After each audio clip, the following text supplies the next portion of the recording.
How to make armor accents in metal using the Repoussé process.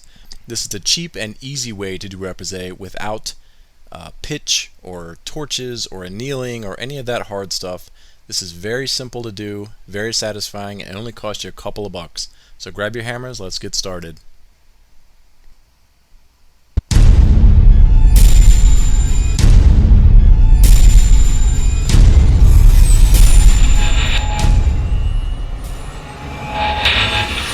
Get the template by clicking under the video or going directly to armortemplates.com. There are dozens of designs and it's totally free. I've also cleverly hidden a 10% off coupon code you can enter at checkout for all of my other templates. Here I've got the wooden box I made for my last tutorial, if you remember. It's just basically to hold the balsa wood in place. This time I'm using rubber and not balsa wood, but you can use rubber, balsa wood, or you can try craft foam like you see here. The template comes with dozens of free designs like this. Trace them out onto metal and you're ready to get started. You can make your own tools. Most of the stuff I found in the garage. These are screwdriver shafts I removed and rounded the edges with sandpaper. You can use anything that isn't very sharp, so just keep that in mind as you make your own tools. These are dies I have. You probably don't have these, but you can use anything like them. You could even try the end of a ball peen hammer. You can see the rounded edges on the screwdriver here I did with sandpaper. First we're just going to outline everything.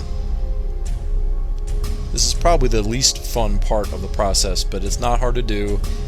Just takes a little bit of time. Just walk the tool along the lines you need to draw in there and it basically takes care of itself.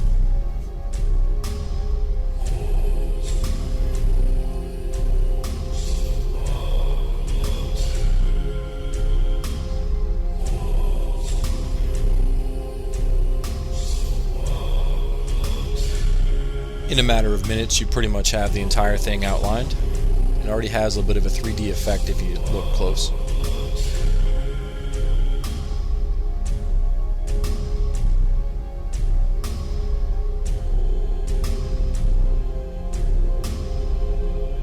Once it's outlined, flip it over so you're working from the back now. And then using a tool, we're going to push out the metal from the back side and give it a three-dimensional look. You can see already that it's starting to take form and look good. A little bit more work, bring it out a little further.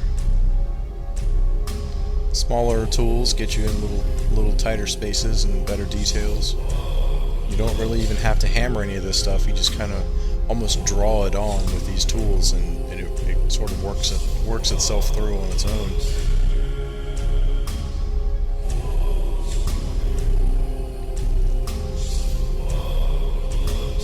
Now working from the front, I'm using a tool to push some of the parts back down into the piece to give it better relief and make it more three-dimensional.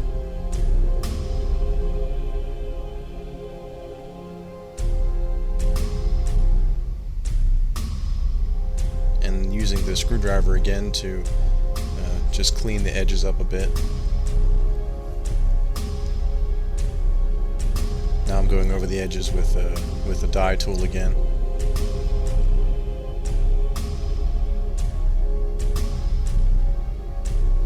Now I'm just using light pressure to draw in the veins or the lines in the leaf. Just progressively get harder with your pressure and it'll start to look a lot like a leaf here in a minute. Little acorns here I'm filling in also.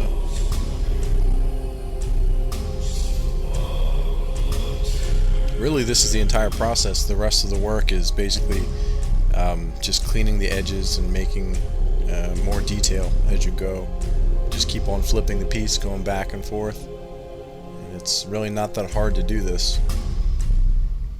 In traditional Repoussé, you would have to literally melt tar and set your piece in the tar and then shape it. You can get better detail out of it, but it's a lot more work. You have to pull it back out, flip it over, melt the tar again, and flip it back over and over and over. And you have to use very expensive tools, and nobody has a pot of tar in their garage. So I wanted to make this very simple, cheap way to do the same exact process. Just using smaller and smaller tools as I get closer to the edge here. Just trying to define the lines better. Now I'm using the same tool, but I'm using a hammer to make little dots, sort of making little punches to make a textured background. You can probably use other stuff for a textured background like this, but most times you're going to skip this because you want to cut this part out and attach it to armor. But in this case, I'm going to be giving this piece away in an upcoming video, so I wanted to keep it all as one piece.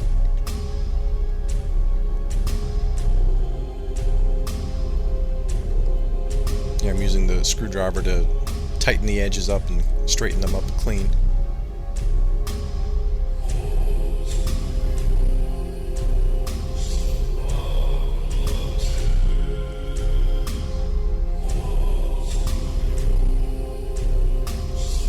This works best when you work down towards yourself and not away from yourself.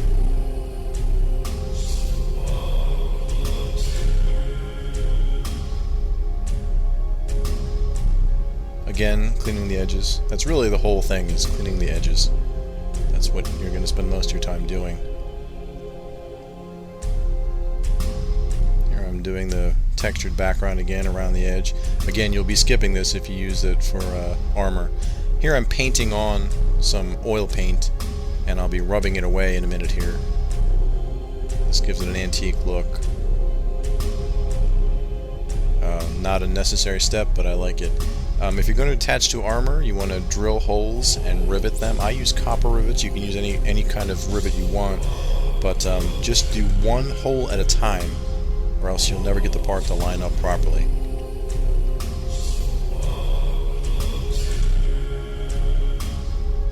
And there you have it. Very professional results with the cheapest of parts and tools. Make sure to pick up your free template at armortemplates.com. And also remember, there's a very cleverly hidden coupon code hidden somewhere in this video to get 10% off of all my templates.